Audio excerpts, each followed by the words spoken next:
ઓણિયાના છોકરાને સુરેશભાઈ મોઢામાં અંગૂઠો ગાળવાની ટેવ હતી. આ હકીકત દાખલો. હારા હારા ડૉક્ટરોની દવા લીધી, હારા હારા ભુવાની બાધાઈ લીધી ને જો અનુકૂળ આવ્યું. અમે જે કે બુવાજી બીજું બધું તો મટક ના મટક, પણ આ છોકરો હવે થોડો મોટો થયો અને અંગૂઠો મોઢામાંથી કાઢતો નહીં, ઓગળી કરતે પાત્રો થઈ ગયો.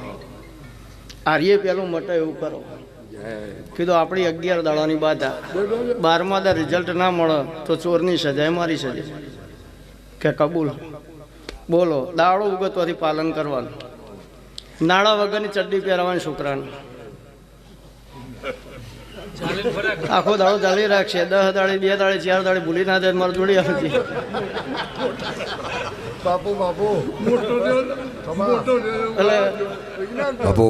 એટલે કોકના કોક છોડાવવું હોય, અરદણ કોઈને કોઈ પકડાવવું હોય કોક છોડાવવું પડે, છોડાવવું હોય કોક પકડાવવું પડે. એટલે હા દીદી નવરો પડો તાર મોઢામાં ગાલે ને.